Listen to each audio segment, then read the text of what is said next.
Capítulo 26. El futuro de los Estados Unidos.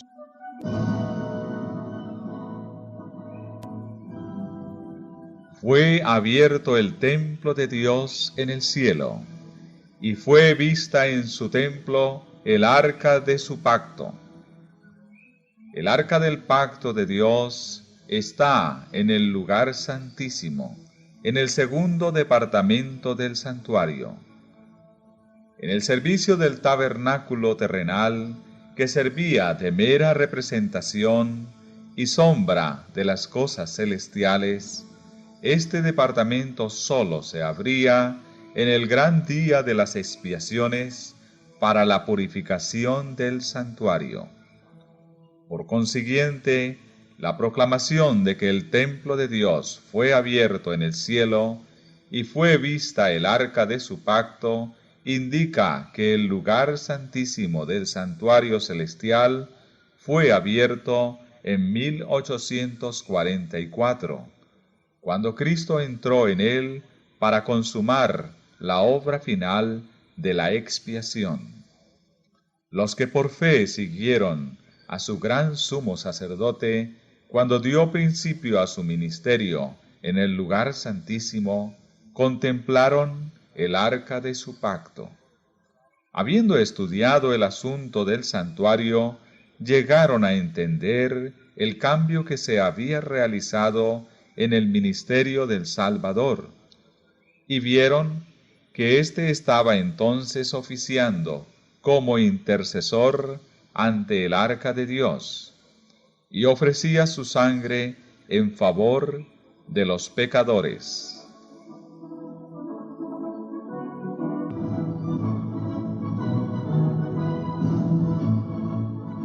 El arca que estaba en el tabernáculo terrenal contenía las 2 tablas de piedra, en que estaban escritos los preceptos de la ley de Dios.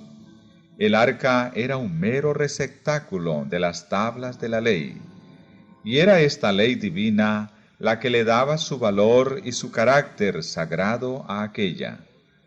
Cuando fue abierto el templo de Dios en el cielo, se vio el arca de su pacto.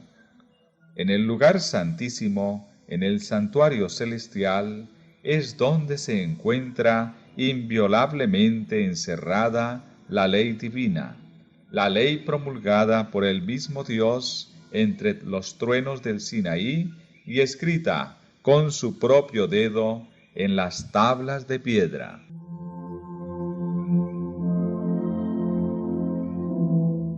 La ley de Dios, que se encuentra en el santuario celestial, es el gran original del que los preceptos grabados en las tablas de piedra y consignados por Moisés en el Pentateuco era copia exacta. Los que llegaron a comprender este punto importante fueron inducidos a reconocer el carácter sagrado e invariable de la ley divina. Comprendieron mejor que nunca la fuerza de las palabras del Salvador. Hasta que pasen el cielo y la tierra, ni siquiera una jota ni una tilde pasará de la ley. Como la ley de Dios es una revelación de su voluntad, un trasunto de su carácter, debe permanecer para siempre como testigo fiel en el cielo. Ni un mandamiento ha sido anulado, ni un punto ni un tilde han sido cambiados. Dice el salmista: hasta la eternidad, oh Jehová, tu palabra permanece en el cielo. Seguros son todos sus preceptos, establecidos para siempre jamás.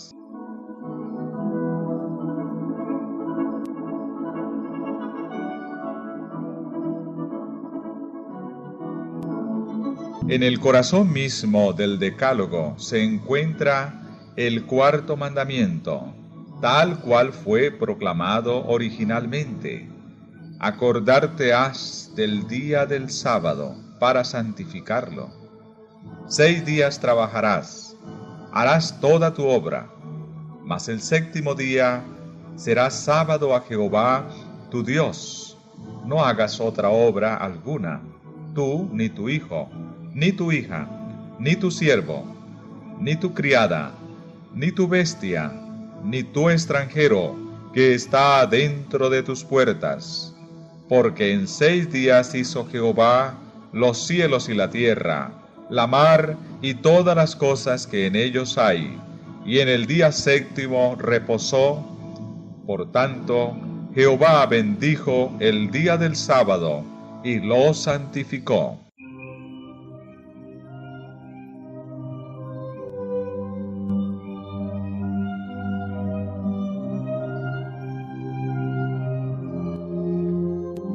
El Espíritu de Dios obró en los corazones de esos cristianos que estudiaban su palabra y quedaron convencidos de que, sin saberlo, habían transgredido este precepto al despreciar el día de descanso del Creador.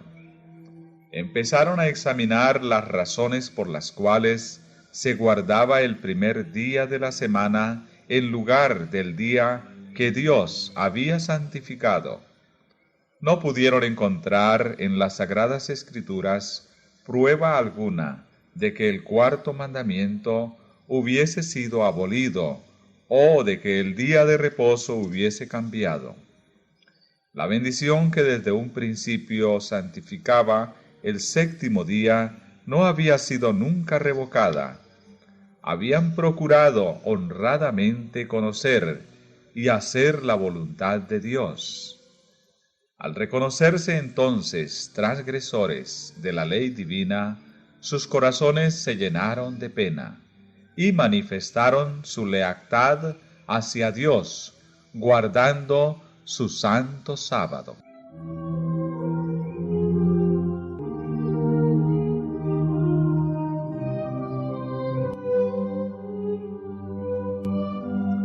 Se hizo cuanto se pudo por conmover su fe.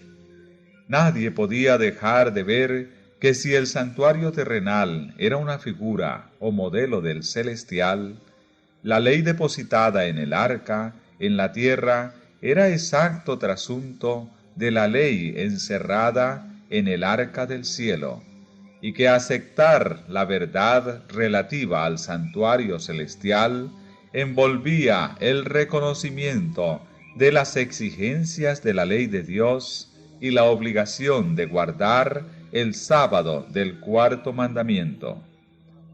En esto estribaba el secreto de la oposición violenta y resuelta que se le hizo a la exposición armoniosa de las Escrituras que revelaban el servicio desempeñado por Cristo en el santuario celestial. Los hombres trataron de cerrar la puerta que Dios había abierto y de abrir la que Él había cerrado. Pero el que abre y ninguno cierra, y cierra y ninguno abre, había declarado: He aquí he puesto delante de ti una puerta abierta, la cual nadie podrá cerrar. Cristo había abierto la puerta o ministerio del lugar santísimo. La luz brillaba desde la puerta abierta del santuario celestial, y se vio que el cuarto mandamiento estaba incluido en la ley allí encerrada. Lo que Dios había establecido, nadie podía derribarlo.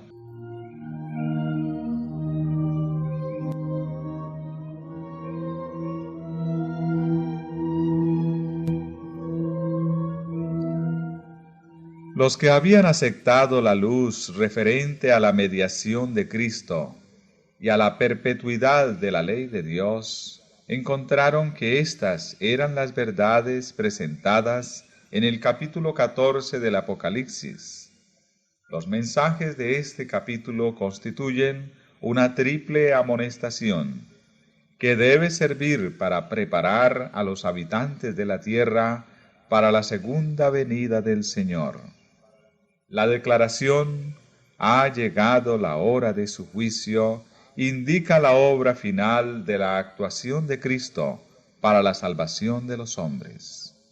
Proclama una verdad que debe seguir siendo proclamada hasta el fin de la intercesión del Salvador y su regreso a la tierra para llevar a su pueblo consigo. La obra del juicio que empezó en 1844 debe proseguirse hasta que sean falladas las causas de todos los hombres, tanto de los vivos como de los muertos. De aquí que deba extenderse hasta el fin del tiempo de gracia concedido a la humanidad.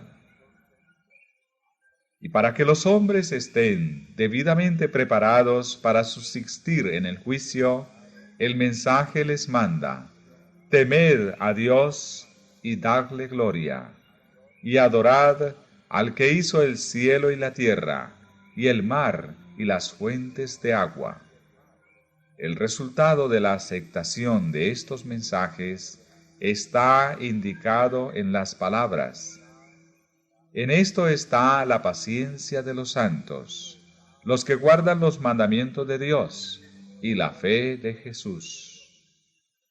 Para subsistir ante el juicio, tiene el hombre que guardar la ley de Dios. Esta ley será la piedra de toque en el juicio. El apóstol Pablo declara: cuantos han pecado bajo la ley, por la ley serán juzgados. En el día en que juzgará Dios las obras más ocultas de los hombres por medio de Jesucristo. Y dice que los que cumplen la ley serán justificados. La fe es esencial para guardar la ley de Dios, pues sin fe es imposible agradarle. Y todo lo que no es de fe es pecado.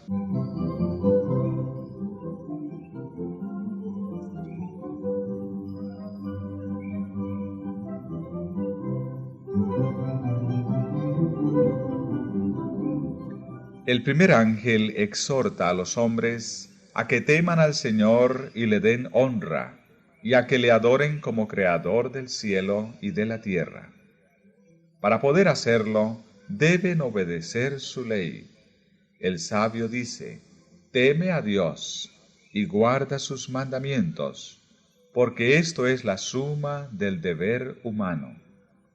Sin obediencia a sus mandamientos, ninguna adoración puede agradar a Dios. Este es el amor de Dios, que guardemos sus mandamientos. El que aparte sus oídos para no escuchar la ley, verá que su oración misma es cosa abominable.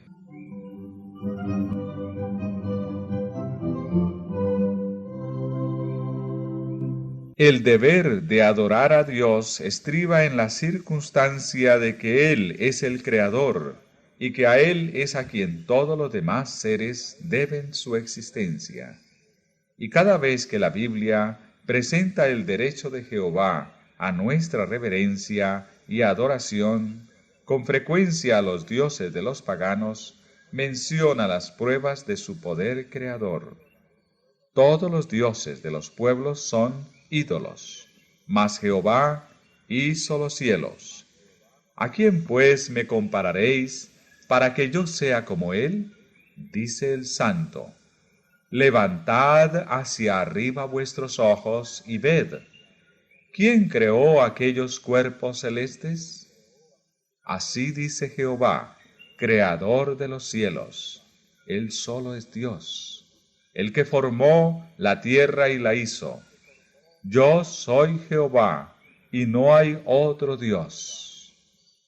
Dice el salmista: reconoced que Jehová, Él es Dios. Él nos hizo, y no nosotros a nosotros mismos. Venid, postrémonos, y encorvémonos, arrodillémonos ante Jehová, nuestro Hacedor. Y los santos que adoran a Dios en el cielo dan como razón del homenaje que le deben.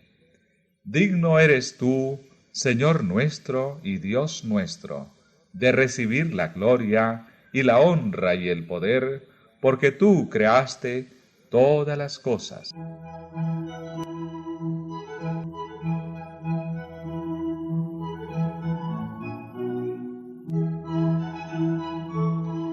En el capítulo 14 del Apocalipsis se exhorta a los hombres a que adoren al Creador.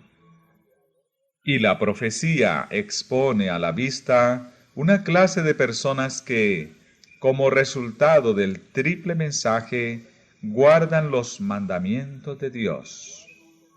Uno de estos mandamientos señala directamente a Dios como Creador. El cuarto precepto declara: el séptimo día será sábado a Jehová tu Dios. Porque en 6 días hizo Jehová los cielos y la tierra, la mar y todas las cosas que en ellos hay. Y en el día séptimo reposó. Por tanto Jehová bendijo el día del sábado y lo santificó. Respecto al sábado, el Señor dice además que será una señal, para que sepáis que yo soy Jehová, vuestro Dios. Y la razón aducida es, porque en 6 días hizo Jehová los cielos y la tierra, y en el séptimo día cesó y reposó.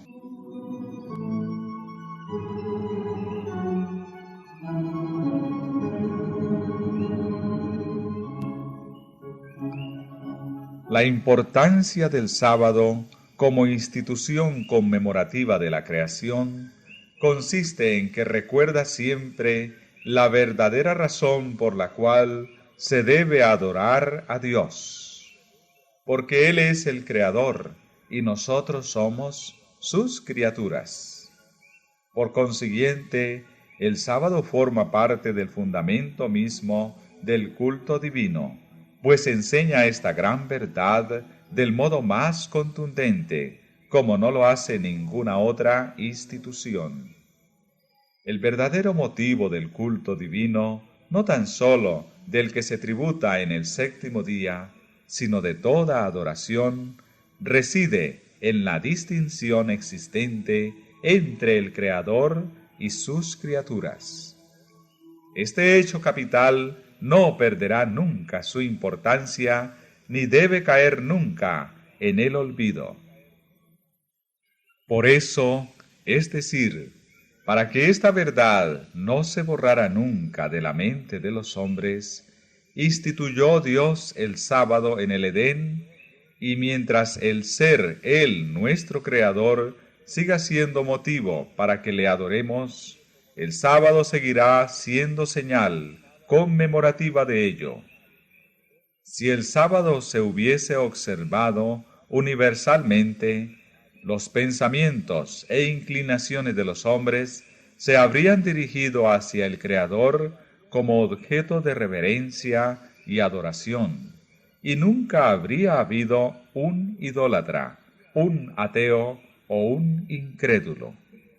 La observancia del sábado es señal de lealtad al verdadero Dios, que hizo el cielo y la tierra, y el mar y las fuentes de agua.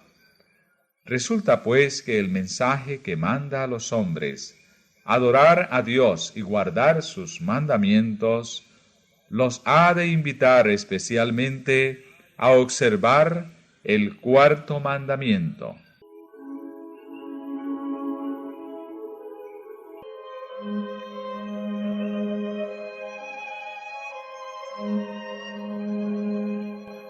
En contraposición con los que guardan los mandamientos de Dios y tienen la fe de Jesús, el tercer ángel señala otra clase de seres humanos contra cuyos errores va dirigido solemne y terrible aviso. Si alguno adora a la bestia y a su imagen, y recibe su marca en su frente o en su mano, él también beberá del vino de la ira de Dios. Para comprender este mensaje hay que interpretar correctamente sus símbolos.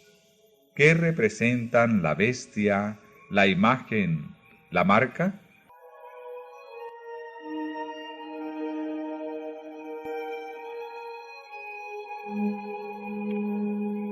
La hilación profética en la que se encuentran estos símbolos empieza en el capítulo 12 del Apocalipsis, con el dragón que trató de destruir a Cristo cuando nació.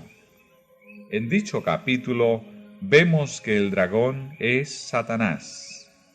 Fue él quien indujo a Herodes a procurar la muerte del Salvador.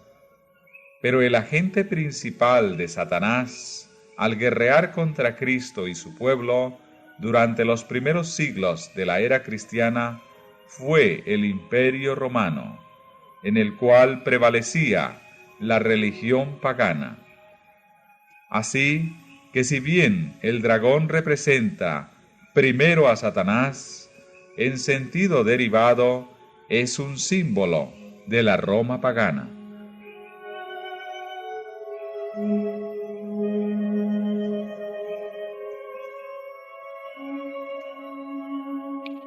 En el capítulo 13 se describe otra bestia, parecida a un leopardo, a la cual el dragón dio su poder y su trono y grande autoridad.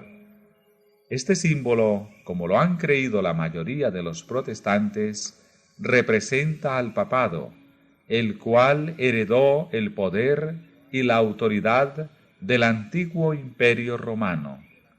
Se dice de la bestia parecida a un leopardo, le fue dada una boca que hablaba cosas grandes y blasfemias, y abrió su boca para decir blasfemias contra Dios, para blasfemar su nombre y su tabernáculo, y a los que habitan en el cielo. Y le fue permitido hacer guerra contra los santos y vencerlos. Y le fue dada autoridad sobre toda tribu y pueblo y lengua y nación. Esta profecía, que es casi la misma que la descripción del cuerno pequeño en Daniel 7, se refiere sin duda al papado.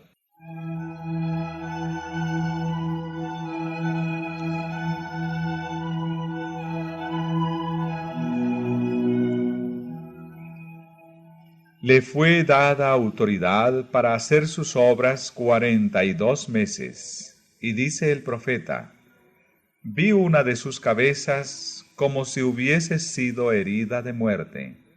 Y además, si alguno lleva en cautiverio, al cautiverio irá.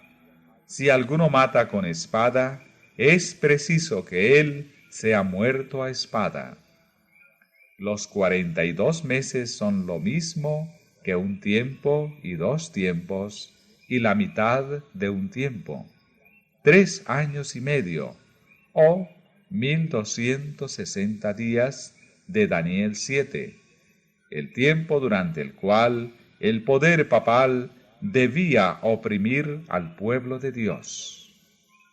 Este periodo, como fue indicado en capítulos anteriores, empezó con la supremacía del papado en el año 538 de Jesucristo y terminó en 1798. Entonces, el Papa fue hecho prisionero por el ejército francés. El poder papal recibió su golpe mortal y quedó cumplida la predicción: si alguno lleva en cautiverio, al cautiverio irá.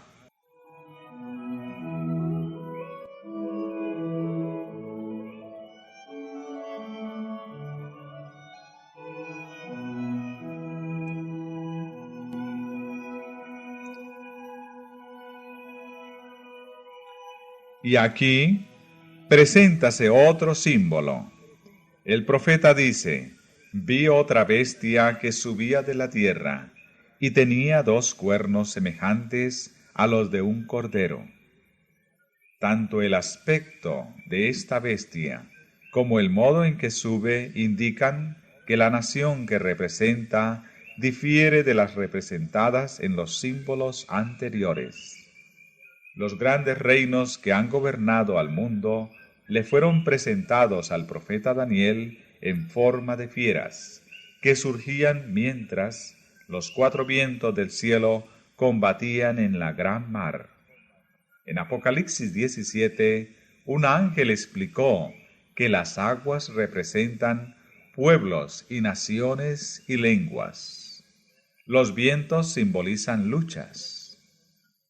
Los cuatro vientos del cielo que combatían en la gran mar representan los terribles dramas de conquista y revolución por los cuales los reinos alcanzaron el poder.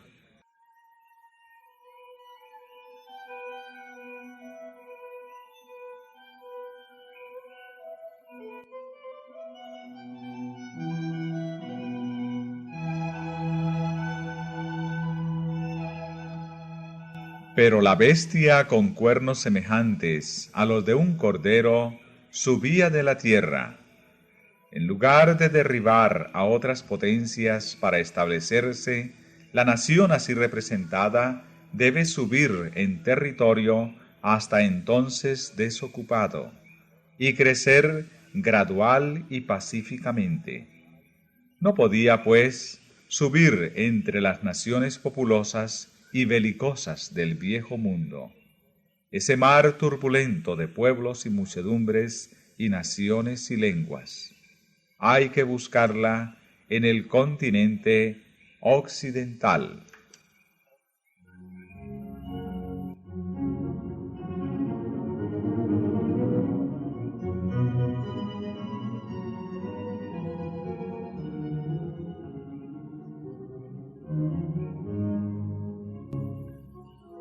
¿Cuál era en 1798 la nación del Nuevo Mundo cuyo poder estuviera entonces desarrollándose de modo que se anunciara como nación fuerte y grande, capaz de llamar la atención del mundo?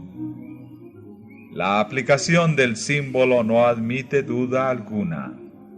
Una nación, y sólo una, responde a los datos y rasgos característicos de esta profecía. No hay duda de que se trata aquí de los Estados Unidos de Norteamérica. Una y otra vez, el pensamiento y los términos del autor sagrado han sido empleados inconscientemente por los oradores e historiadores al describir el nacimiento y crecimiento de esta nación. El profeta vio que la bestia subía de la tierra, y según los traductores, la palabra dada aquí por subía significa literalmente crecía o brotaba como una planta. Y como ya lo vimos, la nación debe nacer en territorio hasta entonces desocupado. Un escritor notable, al describir el desarrollo de los Estados Unidos, habla del misterio de su desarrollo de la nada, y dice, como silenciosa semilla, crecimos hasta llegar a ser un imperio. Un periódico europeo habló en 1850 de los Estados Unidos como de un imperio maravilloso, que surgía y que en el silencio de la tierra crecía constantemente en poder y gloria. Eduardo Everett, en un discurso acerca de los peregrinos, fundadores de esta nación, dijo: buscaron un lugar retirado que por su oscuridad resultara inofensivo y seguro en su aislamiento, donde la pequeña iglesia de Leiden pudiese tener libertad de conciencia. He aquí las inmensas regiones sobre las cuales, en pacífica conquista, han plantado los estandartes de la cruz. Discurso pronunciado en Plymouth, Massachusetts, el 22 de diciembre de 1824.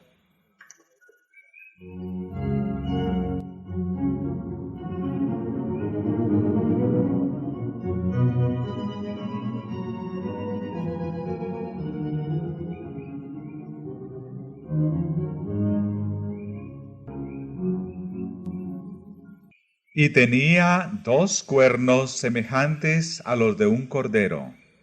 Los cuernos semejantes a los de un cordero representan juventud, inocencia y mansedumbre, rasgos del carácter de los Estados Unidos, cuando el profeta vio que esa nación subía en 1798. Entre los primeros expatriados cristianos que huyeron a América en busca de asilo contra la opresión real y la intolerancia sacerdotal, hubo muchos que resolvieron establecer un gobierno sobre el amplio fundamento de la libertad civil y religiosa. Sus convicciones hallaron cabida en la Declaración de la Independencia, que hace resaltar la gran verdad de que todos los hombres son creados iguales y poseen derechos inalienables a la vida, a la libertad y a la búsqueda de la felicidad. Y la Constitución garantiza al pueblo el derecho de gobernarse a sí mismo y establece que los representantes elegidos por el voto popular promulguen las leyes y las hagan cumplir. Además, fue otorgada la libertad religiosa, y a cada cual se le permitió adorar a Dios según los dictados de su conciencia. El republicanismo y el protestantismo vinieron a ser los principios fundamentales de la nación. Estos principios son el secreto de su poder y de su prosperidad. Los oprimidos y pisoteados de toda la cristiandad se han dirigido a este país con afán y esperanza. Millones han fondeado en sus playas y los Estados Unidos han llegado a ocupar un puesto entre las naciones más poderosas de la tierra.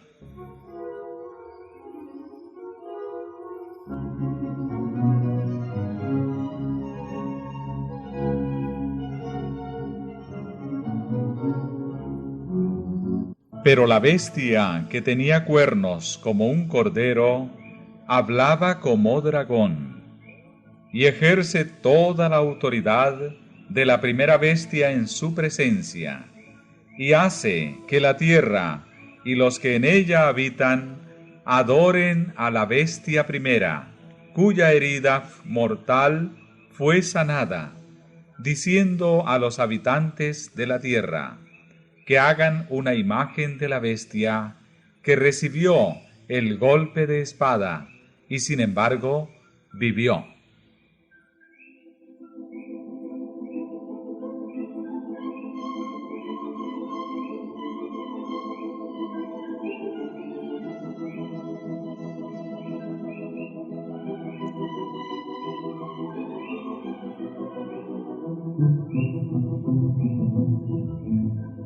Los cuernos como de cordero y la voz de dragón del símbolo indican una extraña contradicción entre lo que profesa ser y lo que practica la nación así representada. El hablar de la nación son los actos de sus autoridades legislativas y judiciales. Por esos actos, la nación desmentirá los principios liberales y pacíficos que expresó como fundamento de su política. La predicción de que hablará como dragón y ejercerá toda la autoridad de la primera bestia anuncia claramente el desarrollo del espíritu de intolerancia y persecución de que tantas pruebas dieran las naciones representadas por el dragón y la bestia semejante al leopardo. Y la declaración de que la bestia con 2 cuernos hace que la tierra y los que en ella habitan adoren a la bestia primera, indica que la autoridad de esta nación será empleada para imponer alguna observancia en homenaje al papado.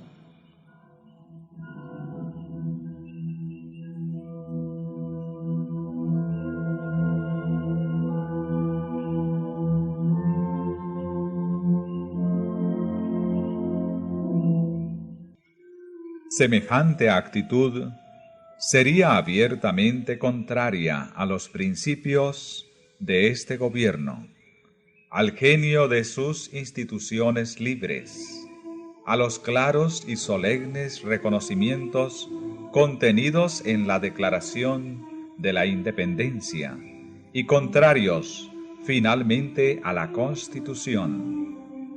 Los fundadores de la nación procuraron con acierto que la Iglesia no pudiera hacer uso del poder civil, con los consabidos e inevitables resultados, la intolerancia y la persecución. La Constitución garantiza que el Congreso no legislará con respecto al establecimiento de una religión, ni prohibirá el libre ejercicio de ella, y que ninguna manifestación religiosa será jamás requerida como condición de actitud para ninguna función o cargo público en los Estados Unidos.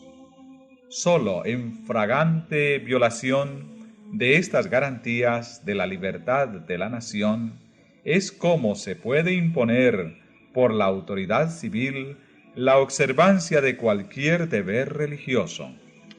Pero la inconsecuencia de tal procedimiento no es mayor que lo representado por el símbolo. Es la bestia con cuernos semejantes a los de un cordero que profesa ser pura, mansa, inofensiva, y que habla como un dragón.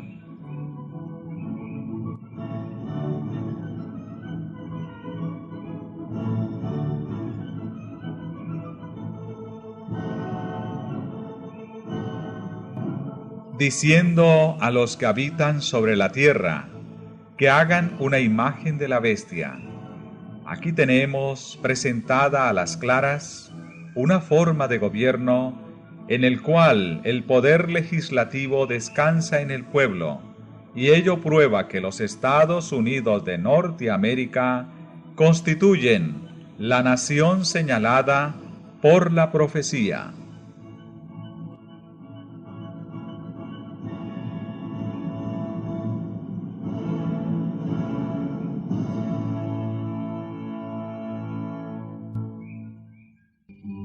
¿Pero qué es la imagen de la bestia? ¿Y cómo se la formará? La imagen es hecha por la bestia de 2 cuernos y es una imagen de la primera bestia. Así que para saber a qué se asemeja la imagen y cómo será formada, debemos estudiar los rasgos característicos de la misma bestia, el papado.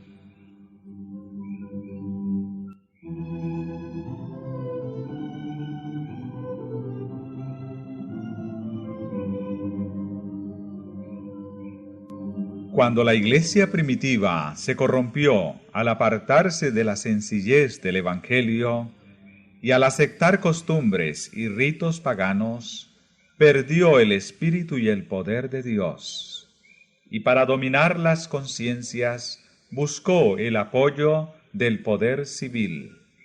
El resultado fue el papado, es decir, una iglesia que dominaba el poder del Estado y se servía de él para promover sus propios fines y especialmente para extirpar la herejía. Para que los Estados Unidos formen una imagen de la bestia, el poder religioso debe dominar de tal manera al gobierno civil que la autoridad del Estado sea empleada también por la Iglesia para cumplir sus fines.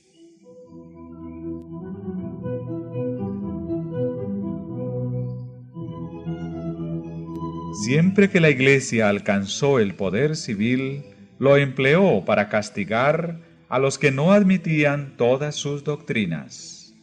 Las iglesias protestantes que siguieron las huellas de Roma al aliarse con los poderes mundanos, manifestaron el mismo deseo de restringir la libertad de conciencia. Ejemplo de esto lo tenemos en la larga persecución de los disidentes por la Iglesia de Inglaterra. Durante los siglos XVI y XVII, miles de ministros no conformistas fueron obligados a abandonar sus iglesias y a muchos pastores y feligreses se les impusieron multas, encarcelamientos, torturas y el martirio.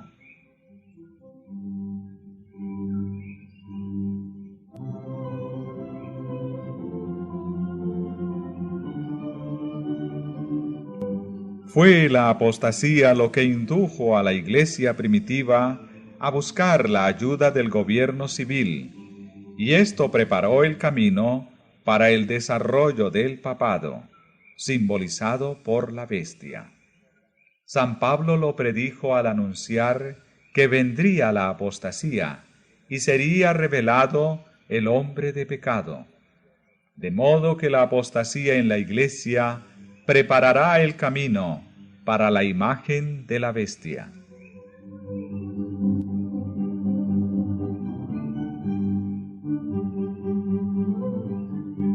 La Biblia declara que antes de la venida del Señor habrá un estado de decadencia religiosa análoga a la de los primeros siglos.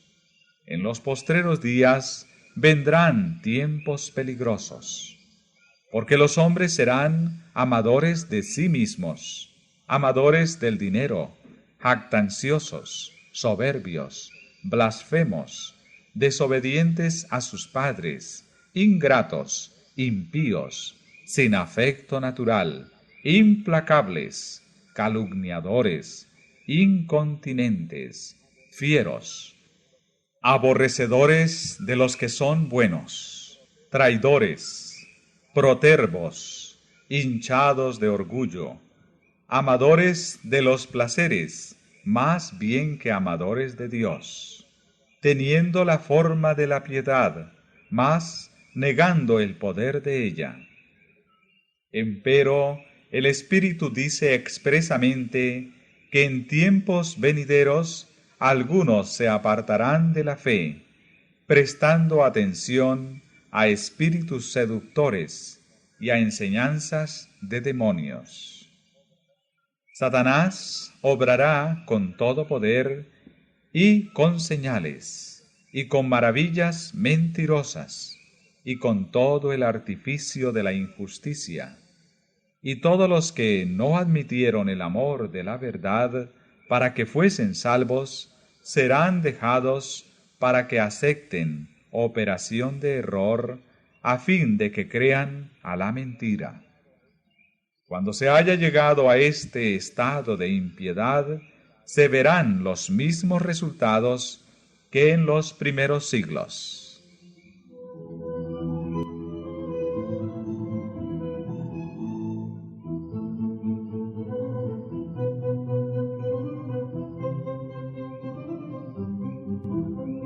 Muchos consideran la gran diversidad de creencias en las iglesias protestantes como prueba terminante de que nunca se procurará asegurar una uniformidad forzada.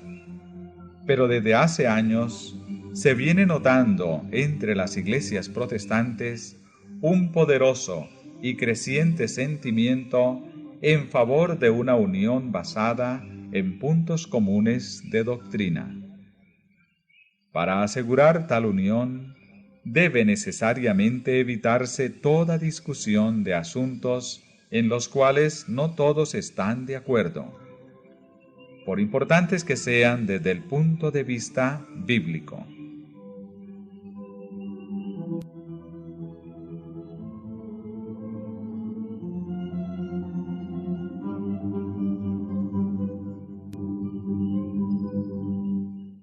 Carlos Becker, en un sermón predicado en 1846, declaró que el pastorado de las denominaciones evangélicas protestantes no está formado solo bajo la terrible presión del mero temor humano, sino que vive y se mueve y respira en una atmósfera radicalmente corrompida y que apela a cada instante al elemento más bajo de su naturaleza para tapar la verdad y doblar la rodilla ante el poder de la apostasía. ¿No pasó así con la Iglesia romana? ¿No estamos reviviendo su vida? ¿Y qué es lo que vemos por delante? Otro concilio general, una convención mundial, alianza evangélica y credo universal. Sermón The Bible as Sufficient Creed, pronunciado en Fort Wayne, Indiana, el 22 de febrero de 1846. Cuando se haya logrado esto, en el esfuerzo para asegurar completa uniformidad, solo faltará un paso para apelar a la fuerza.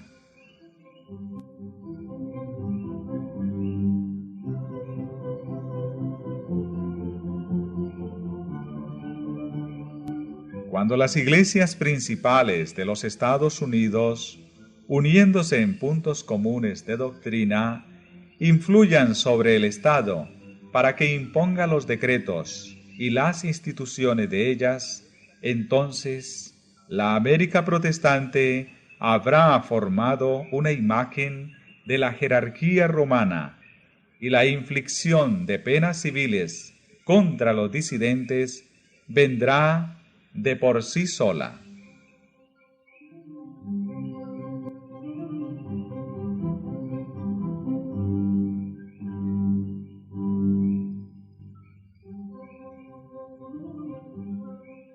La bestia de dos cuernos ordena, que todos, pequeños y grandes, así como ricos y pobres, así libres como esclavos, tengan una marca sobre su mano derecha o sobre su frente, y que nadie pueda comprar o vender, sino aquel que tenga la marca, es decir, el nombre de la bestia o el número de su nombre.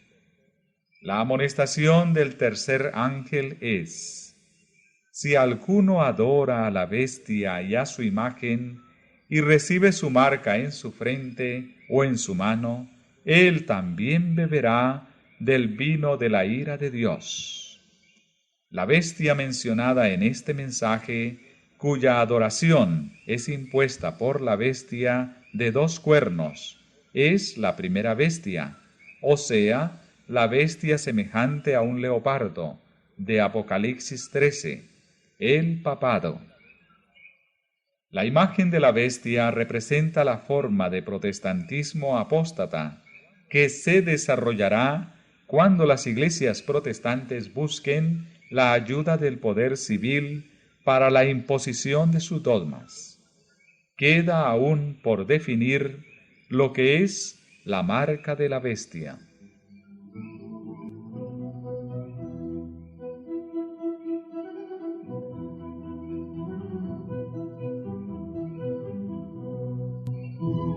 Después de amonestar contra la adoración de la bestia y de su imagen, la profecía dice: aquí está la paciencia de los santos, aquí están los que guardan los mandamientos de Dios y la fe de Jesús.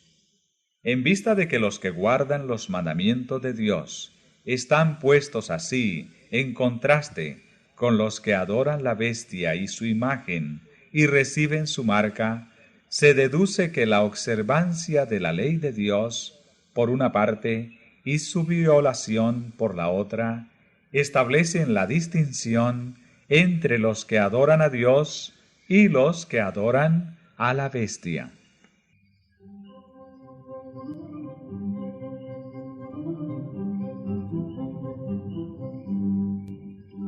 El rasgo más característico de la bestia y por consiguiente de su imagen es la violación de los mandamientos de Dios. Daniel dice del cuerno pequeño, o sea, del papado, pensará en mudar los tiempos y la ley. Y San Pablo llama al mismo poder el hombre de pecado, que había de ensalzarse sobre Dios. Una profecía es complemento de la otra. Solo adulterando la ley de Dios podía el papado elevarse sobre Dios. Y quienquiera que guardase a sabiendas la ley así adulterada, daría honor supremo al poder que introdujo el cambio.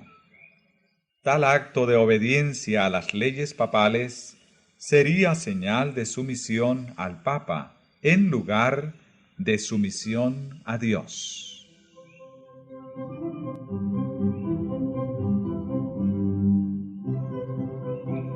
El papado intentó alterar la ley de Dios.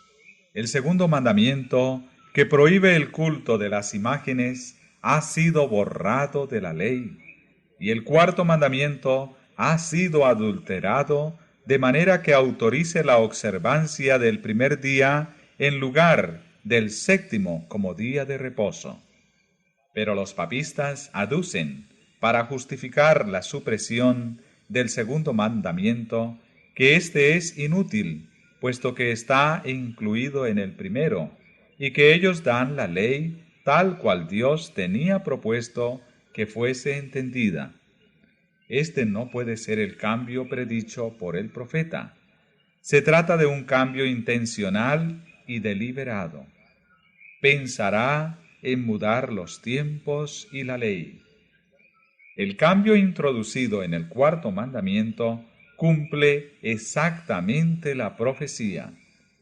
La única autoridad que se invoca para dicho cambio es la de la Iglesia. Aquí, el poder papal se ensalza abiertamente sobre Dios.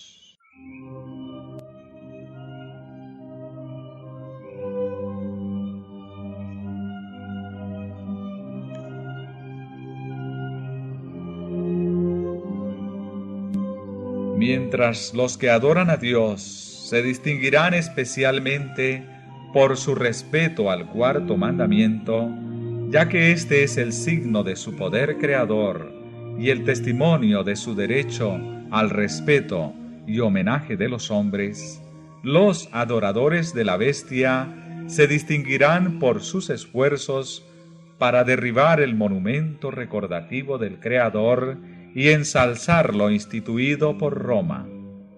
Las primeras pretensiones arrogantes del papado fueron hechas en favor del domingo, y la primera vez que recurrió al poder del Estado fue para imponer la observancia del domingo como día del Señor. Pero la Biblia señala el séptimo día y no el primero como día del Señor.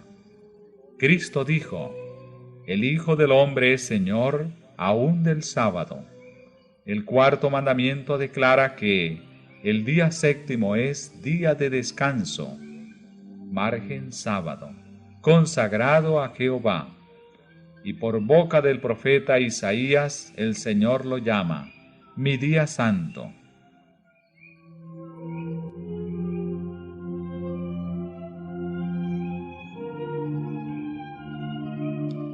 El aserto tantas veces repetido de que Cristo cambió el día de reposo está refutado por sus propias palabras. En su sermón sobre el monte dijo: no penséis que vine para invalidar la ley o los profetas. No vine a invalidar, sino a cumplir.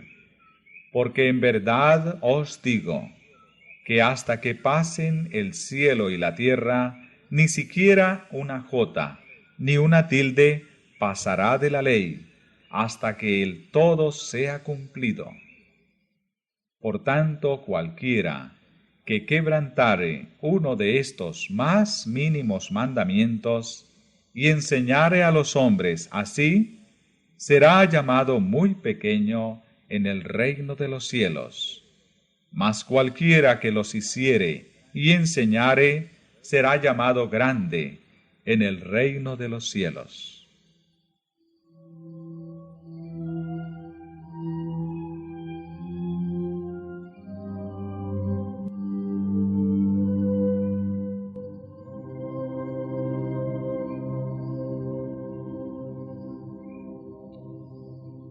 Es un hecho generalmente admitido por los protestantes que las Sagradas Escrituras no autorizan en ninguna parte el cambio del día de reposo. Esto se confirma en publicaciones de la Sociedad Americana de Tratados y la Unión Americana de Escuelas Dominicales.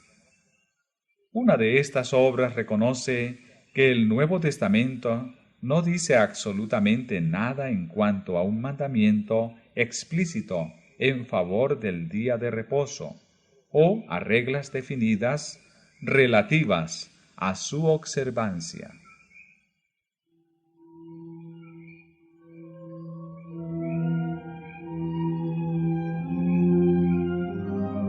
Otra dice: hasta la época de la muerte de Cristo, ningún cambio se había hecho en cuanto al día, y por lo que se desprende del relato bíblico, los apóstoles no dieron mandamiento explícito alguno que ordenara el abandono del séptimo día, sábado, como día de reposo, ni que se le observara en el primer día de la semana.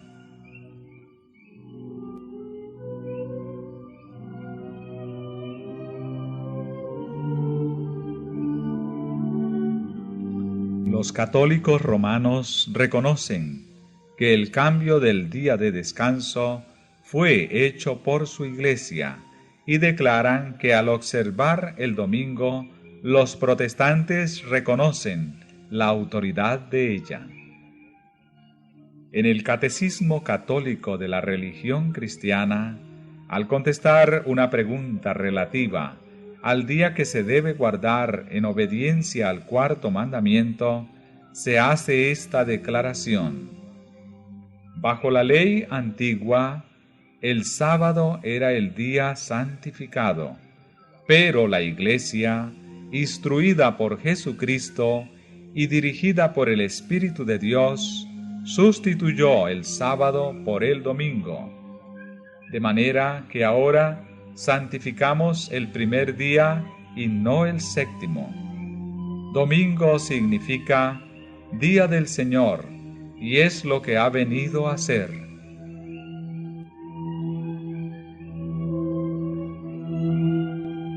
Como signo de la autoridad de la Iglesia Católica, los escritores católicos citan el acto mismo de cambiar el sábado al domingo, cambio en que los protestantes consienten, porque al guardar estrictamente el domingo, ellos reconocen el poder de la Iglesia para ordenar fiestas y para imponerlas so pena de incurrir en pecado. ¿Qué es, pues, el cambio del día de descanso, sino el signo o marca de la autoridad de la Iglesia romana, la marca de la bestia?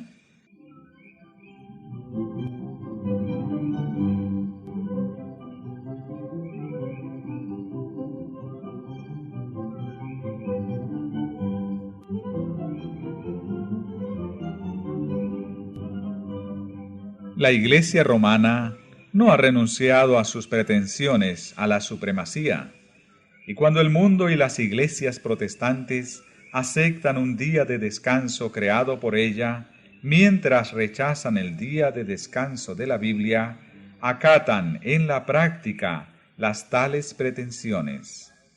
Pueden apelar a la autoridad de la tradición y de los padres para apoyar el cambio, pero al hacerlo pasan por alto el principio mismo que los separa de Roma, es a saber, que la Biblia, y la Biblia sola, es la religión de los protestantes.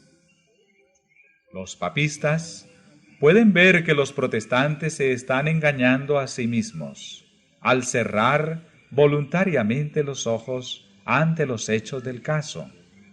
A medida que gana terreno el movimiento en pro de la observancia obligatoria del domingo, ellos se alegran en la seguridad de que han de concluir por poner a todo el mundo protestante bajo el estandarte de Roma.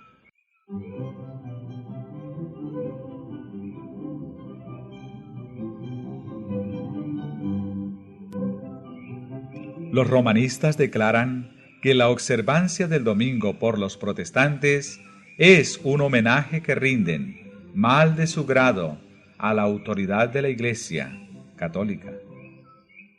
La imposición de la observancia del domingo por parte de las iglesias protestantes es una imposición de que se adore al papado, o sea, la bestia.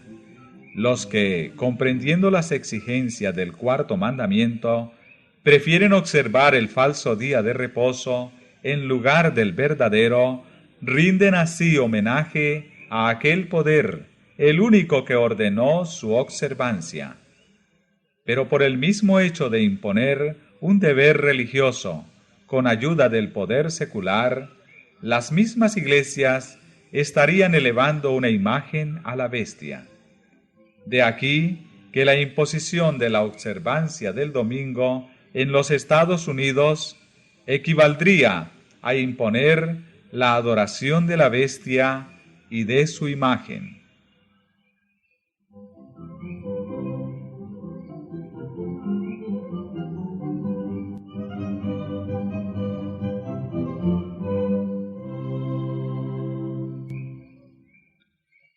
Pero los cristianos de las generaciones pasadas observaron el domingo, creyendo guardar así el día de descanso bíblico.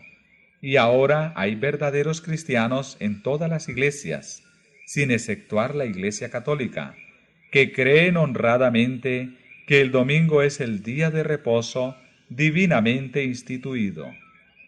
Dios acepta su sinceridad de propósito y su integridad. Pero cuando la observancia del domingo sea impuesta por la ley y el mundo sea ilustrado respecto a la obligación del verdadero día de descanso, entonces el que transgrediere el mandamiento de Dios para obedecer un precepto que no tiene mayor autoridad que la de Roma, honrará con ello al papado por encima de Dios. Rendirá homenaje a Roma y al poder que impone la institución establecida por Roma. Adorará a la bestia y su imagen. Cuando los hombres rechacen entonces la institución que Dios declaró ser el signo de su autoridad y honren en su lugar lo que Roma escogió como signo de su supremacía, ellos aceptarán de hecho el signo de la sumisión a Roma, la marca de la bestia.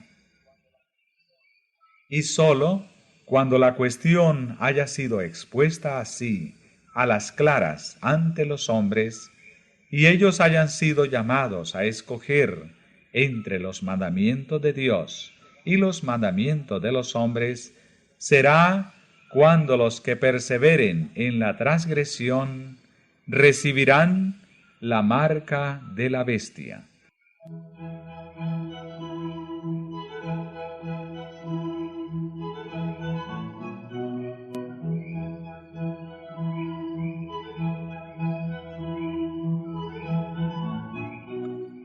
La más terrible amenaza que haya sido jamás dirigida a los mortales se encuentra contenida en el mensaje del tercer ángel. Debe ser un pecado horrendo el que atrae la ira de Dios sin mezcla de misericordia. Los hombres no deben ser dejados en la ignorancia tocante a esta importante cuestión. La amonestación contra este pecado debe ser dada al mundo antes que los juicios de Dios caigan sobre él, para que todos sepan por qué deben consumarse, y para que tengan oportunidad para librarse de ellos. La profecía declara que el primer ángel hará su proclamación a cada nación, tribu, lengua y pueblo. El aviso del tercer ángel, que forma parte de ese terrible mensaje, no tendrá menos alcance. La profecía dice de él que será proclamado en alta voz por un ángel que vuele por medio del cielo y llamará la atención del mundo.